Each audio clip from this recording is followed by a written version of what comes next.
All right, we're going to be talking about the USS Voyager in this video. Its gameplay loop, the Refinery, and just the research and everything that kind of goes into this ship. It is one of the most convoluted gameplay loops that I've come across so far, but this ship is worth it. And the big draw for this ship is actually the research. So I'm going to be focusing a lot on that, but also I'm going to try to offer a strategy for getting through the gameplay loop.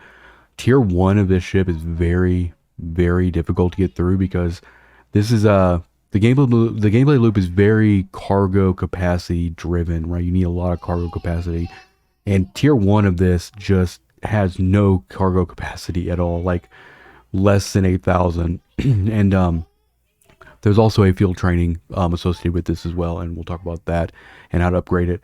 Now, I'm just going to talk about the crews here real quick since we have it up, and I need to get this ship out to Delta Quadrant so I can kind of show you the loop.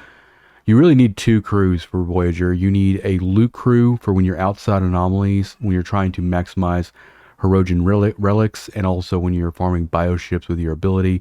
Now, the crew I'm using right now is 5 of 11, Int E Picard, and then I'm using Kirk because he triggers morale, which will give me isolated damage and shield regen and also mitigation.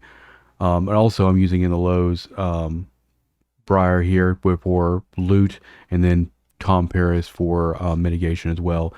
The best, if I had my choice of officers, this crew would be I'd replace Kirk with Int E Data, and then I'd replace Tom Paris with the Doctor. That would give us full loot for Herodian relics, and also the item we're going to need from the bioships. Now, the other crew that you're going to want to use is a crew or a cargo capacity crew for when you're inside the anomaly, and I'll kind of talk about the gameplay for that, and we'll go in there and kind of show you what it looks like. But you really want to maximize the amount of anomalies you can farm while you're inside. Your tokens for that space is going to be limited. So I probably will not switch to that crew because that crew is actually sitting in Dominion space right now.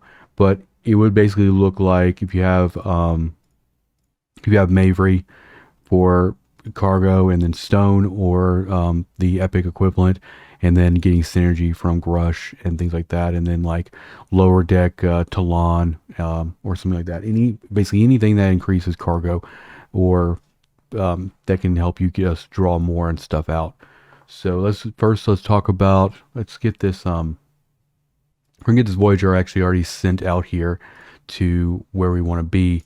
We'll talk about the systems and all that. This is the Delta Quadrant out here. So you'll be starting off the Voyager kind of gameplay loop kind of starts with these 3 systems here, and I'll show you a spreadsheet of going over all those. But you really want to try to like farm Herodian relics in as much of the highest system as you can, and also the bioships as well. So keep that in mind. So let's go and talk about the field training here. The field training can actually help you get to tier 4 pretty easily. The first one is actually just constructing the Voyager, and you'll get circuitry for that, and then defeat Herodian hunters in Delta Quadrant. You'll get relics, which you probably won't need, and then also circuitry as well. And then activate USS Voyager abilities. I think you have to do it like 12 times. That'll get you Voyager parts, and also the deuterium canisters that we'll need. And then also there's one for defeat 8472 bioships, which you'll get some of their toxins. The one we're working on right now, and the reason why you want to go like full cargo capacity, is harvest anomaly samples in the Delta Quadrant. That you have to do 500,000 of this, and for me, my with the loot crew, I'm sitting at like 50k, so that would take you a while to get through. But it will give you some Delta Quadrant warp cells, which is going to be the one thing that you're going to be bottlenecked on the most. The circuitry fragments are for research, which is really good. That can help. And then also these prime particles will help you with research as well. And these are like defeat more Delta Quadrant hostiles, which I've already got that one done. And then trade commerce, which we'll talk about in the refinery, and samples and stuff. You'll end up getting shards for Tom Paris, for Catherine Janeway, Harry Kim, and a bunch of other stuff that goes kind of along with it. So while the Voyager actually has really good warp range and warp speed, so it doesn't take very long to actually get out there. But we're going to go ahead and look at the research, which is under starships. And this is really the kind of the shining thing about this ship and why it's kind of required. One of the biggest things that people get the Voyager for is the sublight maneuvers, because you just, as you get higher level, you just need as much impulse speed as possible. So this is great here. There's also different stuff in here for warp speed for all ships, and then also just things that can increase the warp range of Voyager, because there are some benefits to actually having a non-combat ship that can go out and, you know, tag missions really far out. Then you have research for damage to hostiles. I would also suggest getting Voyager hostile salvaging pretty early on, just so you can get as much items from the kills as possible. And then everything else is as you can expect. Some Delta Quadrant. This is the superhighway training, which I haven't done yet. And then the high resolution imaging. This actually speeds up the amount of mining. I stopped at 3 because it's already pretty fast. When we get into higher systems, token systems, the Anomaly is only like 5k. So it's really, really quick. So you don't have to really worry too much about that. But also you have max cargo for all ships, which can be useful. But also Voyager cargo is really important too, especially if you're below, I would say tier 4 or whatever. Hopefully when we tier up again to tier 3, I'm tier 2 right now, we can get a lot more. I usually prioritize like shield, hull, warp drive on most ships, but for Voyager, when I tier up, I immediately get the cargo hold. That's just going to be super important. Now with all that, we're going to talk about the refinery, and this is where it gets convoluted. You go to the refinery, go down to USS Voyager. You have a bunch of different stuff in here. So we're going to kind of start here. All these commerce things are, you use your actual commerce to turn in for. So some of the ones I've used is USS Cerritos commerce. Now you're gonna have to use your commerce insignia, but this will give you research and parts for the Cerritos and also some ship XP. I've actually gotten a lot of Cerritos training done just from the yields on that. And then you have Devor Freesia parts and Latinum in here as well. And then, you know, amalgam commerce for things like that, and Franklin A. And then the survey commerces are just like survey parts, interceptor parts, stuff like that. Nothing to write home about. Now these first 4 here, you're going to have to kind of baby these things as you're going through the loop. The first one is the Hirogen loot exchange. This can be done every day, and I usually max pull this. I try to make sure I pull 3 of this every single day. This is going to give you circuitry fragments to help you progress your research, and also the deuterium canister. This is going to allow you to actually activate your ability to, there's 2 abilities. There's one to summon bioships that you then will get toxins from, and then the other ability is to use it on a player and you can see where their station is. But every single day you should be coming in here, grabbing the 1500 canisters and going out and using your ability and just stacking those toxins and stuff. And those toxins right here, the exotic biotoxins, these are what you're going to use to turn in for the species 8472 loot exchange, which has a pretty significant cooldown on it. So I've actually found this is where you actually get the Voyager parts, and for every pull you get a Delta Quadrant warp coil. So you can't actually farm anomalies unless you have a warp coil here, and that means that you're going to spend most of your time out doing the bioship with the ability every single day. I would suggest going 3 pull on this. We're almost there. We're going to do one more kind of pull. We're going to go out and do bioships, and then we'll come back and do a pull on this. I would suggest always pulling this the 3 chests every time. So that'll give you 3 trips into token space, just so you could. Otherwise, you know, if you do 1, you're going to be waiting, right? And we're actually going to look at a spreadsheet here real quick. So here, this is for the actual Hirogen loot cooldown right here, and it's a 1-day cooldown, which is right here. You should be doing that every single day as much as possible. So we're at the higher tier you go, as you can see, the 3 chests goes up quite a bit. But Hirogen relics are really, really easy to get. You're always going to get 500 canisters, so you'll be able to roughly get about 3 pulls on your 3 bioships a day. When you get actual efficiencies from Independent Archive, which I'll talk about as well, you might be able to squeeze in a 4th every few days or so. But and it'll show you the circuitry fragments and stuff that you get and the chances. The species 8472 loot exchange is a 3-day cooldown. That's why I suggest that you should just save up and do the 3 pull every single time. Never do the single pull, because then you're gonna have to wait 3 days just to get another another token.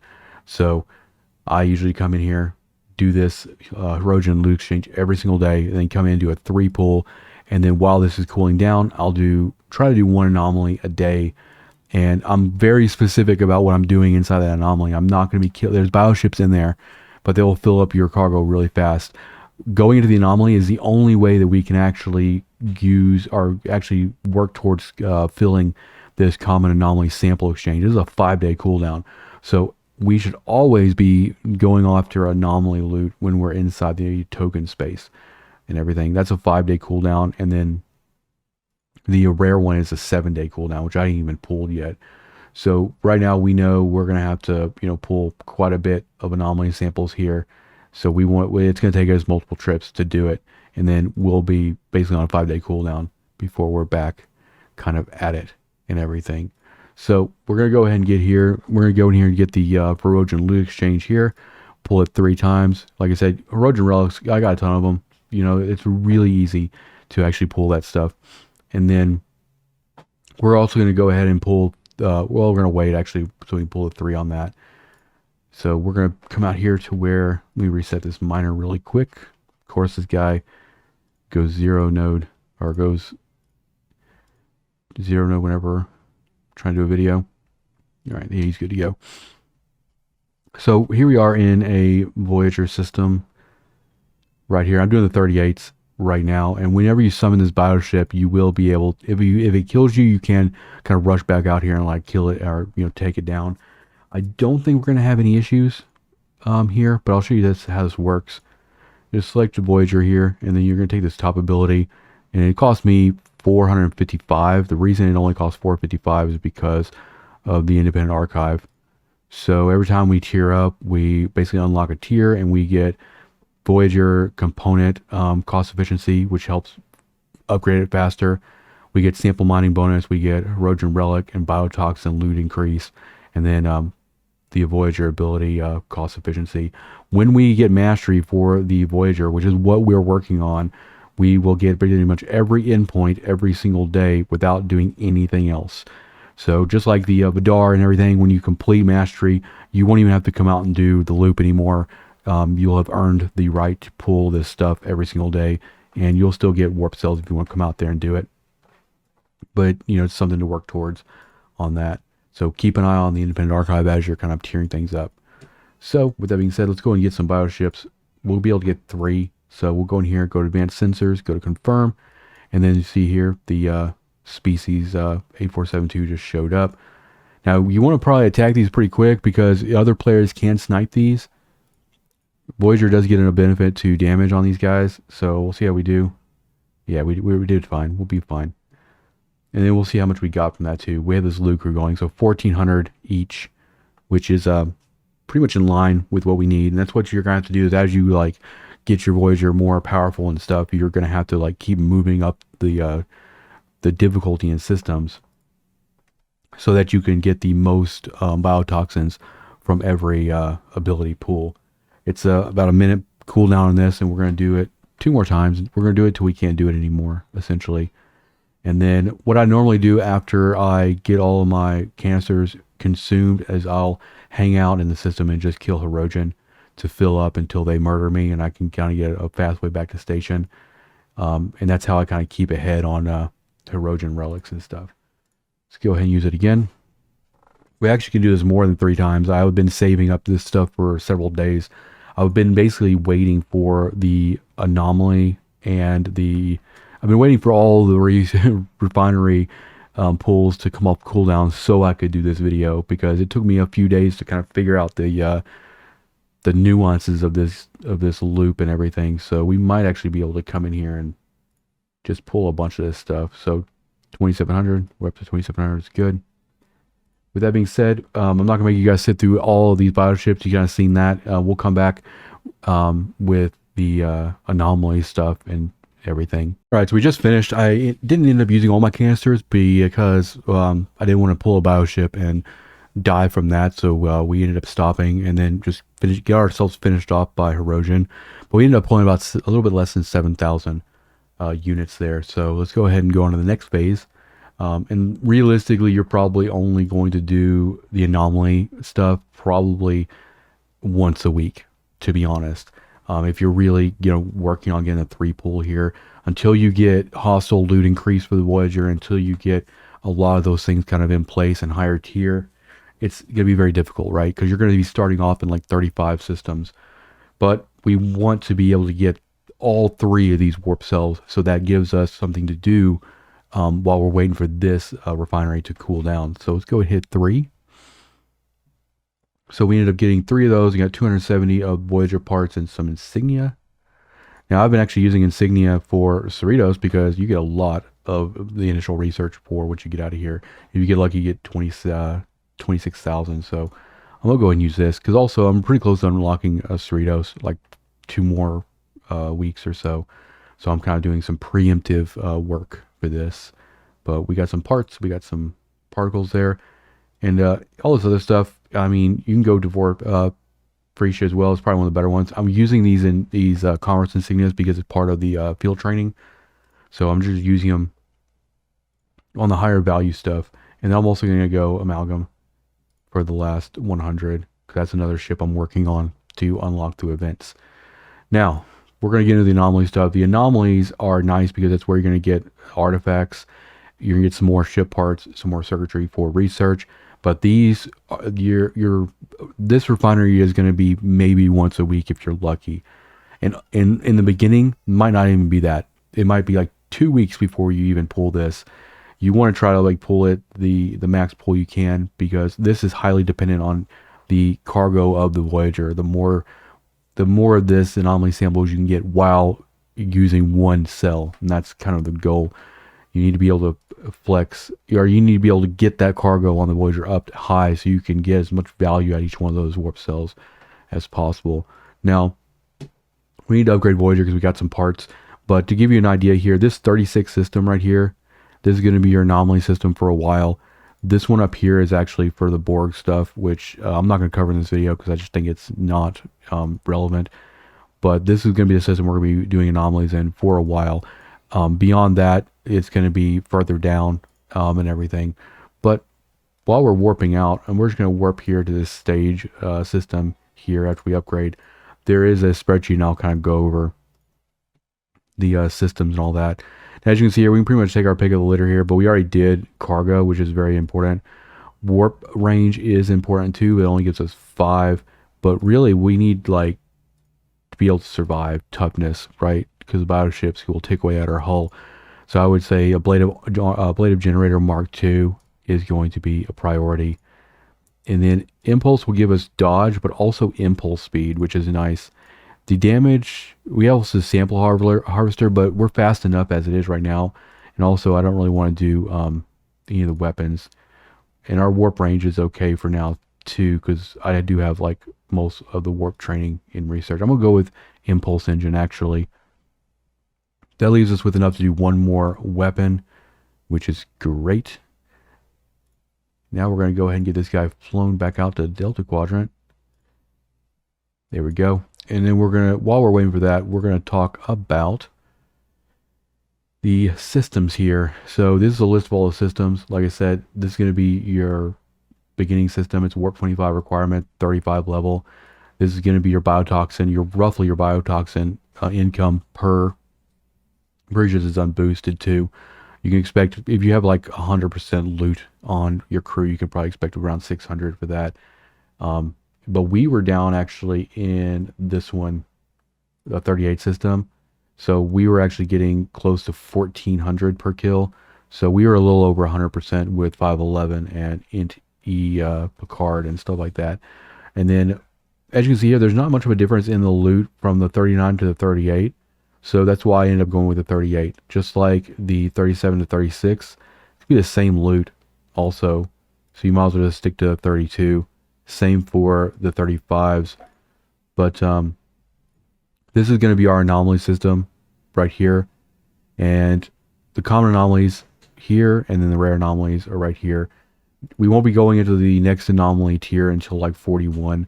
So until you're actually farming and have the warp range, you need about 200 warp range, through 130 with superhighway research, but you'll be getting about, I would say at this point I'd be probably closer to 2,000 biotoxins per kill. But until we're really kind of slaying this and we're really kind of overscaling this, I really wouldn't even go into here yet. These are going to be bigger nodes in here, so that's something to keep in mind. If you want access to this spreadsheet, there is a post on my Patreon that has a Star Trek, a community Star Trek master sheet or whatever in there, and you can just go to the master sheet, go scroll on the Voyager, and click on the link, and it'll bring up this this spreadsheet here. That's pretty much all we're going to use for that. Now, normally I would have actually switched to a cargo crew, but I'm not. Well, we're at 55k, so and we have 3 tokens. I wanted to really kind of go in here and show what to kind of expect inside here. I'm probably actually going to use this token for just for the sake of this video, and I'm probably going to save the other 2 tokens until I actually can put a loot crew whenever my cargo crew is out of Dominion G4 space. All right, you get in here. Now these are actually have bioships flying around, but you don't really want to kill these guys. They're going to drop very little biotoxins, and then also they're going to drop rare anomaly samples and also common anomaly samples, but you'll fill up really, really quick. We can get biotoxins outside of anomaly, so we want to utilize all of our cargo for these anomalies right here. So let's go ahead and jump on here. Go ahead and jump on this one. They don't take very long to actually mine down. And then what we're going to do is we're basically going to sit here and just keep bouncing between these common and anomaly samples until we fill up completely. We want to make sure we get as much out of these things as possible, because we can't if we come back, we have to burn another token. So we have to utilize every bit of this. And see, it doesn't take very long. We're already at 10,000, 11,000. So it might only take a few minutes in here because we're getting a bonus. So whenever we go over these 5k, it's only 5k in here, but we're actually getting a bonus. So we're at 15 right now, but I guarantee you we're gonna be higher than 20 when we get off this node. So we're already at 17. We actually get almost 2 times off of this. Well, actually on that one we didn't. Sometimes these bug out. I've noticed sometimes there's like more than 5,000 in there, because we've only hit 3 and we're at 20. So with that being said, I'm going to go and fill all this up, and then we'll kind of close out the video and kind of go over closing thoughts and all of that. All right, we just got back from our first run using our first of 3 cells. We ended up pulling about 55,000 out of that anomaly, which is great. That meant that 1 cell kind of equated to 1 pool on the common anomaly sample exchange. But we're going to hold off. We're going to hold off. What I normally try to do here is I can run the rest of the cells today, but I'm going to wait until tomorrow. I usually run 1 cell a day just in case I get any research or anything that increases my cargo capacity. The more cargo capacity I can do, the more I can get per cell, right? Ideally, what you want to try to get to is to where you can go and get like 190,000, enough for 3 pools with 1 Delta Quadrant transwarp cell. That's ideally what you want to do, because you got to keep in mind this common anomaly sample refinery. Let's go back over to the refinery spreadsheet. It is a 5-day cooldown. You're only going to be able to do this every 5 days. So we need to make sure that every time we come in here and do this, if we only get the maximum amount of circuitry and Voyager parts per week, per 5 days, we need to come in here and grab all 3. So we're going to wait until we're at 190. We're at 64,000 right now. So really we just need to get more upgrades and stuff. Now the species 8472 loot exchange won't be available for another, it's a 3-day cooldown. It won't be available for another 2 days. So basically we're back to doing Erogen, a loot exchange every day. That's going to be our circuitries. We're going to be able to work on that research, the Voyager research, every single day. And then every 3 days we'll be able to get some Voyager parts to upgrade as well. And then ultimately once a week we'll be able to do the anomaly sample. When we start getting rares and stuff like that, This is going to be on a bigger cooldown as well, but these are going to be, fair weather. So don't try to wrap yourself up too much in that. But the main takeaway from this video is Voyager is a great ship to have in terms of its research it provides. The beginning stages of the loop are very tedious. When you're at tier 1, when you're fresh out of the box, you have literally no cargo on there. It's very difficult. Once you get to tier 2, it's a little bit easier. Once you get to tier 3, it's a little bit better. But just, you kind of got to manage expectations here with these refineries to be able to maximize everything. But also work on this field training too. This field training will really help speed up your trip to tier 4 and whatnot. We're at 149,000, so that's another reason I want to wait until I have more cargo capacity. I have a cargo crew on, so that I can try to close out this, because we're going to get more circuitry, more cells and stuff from all that. So with all that being said, I hope you guys enjoyed this video. I was putting this video off for a while because of how complicated the gameplay loop for this is, but hopefully this video provided some insight and a good expectation for the refinery and stuff. But hit that like button, hit the subscribe button. I'll see you in the next one. Peace out.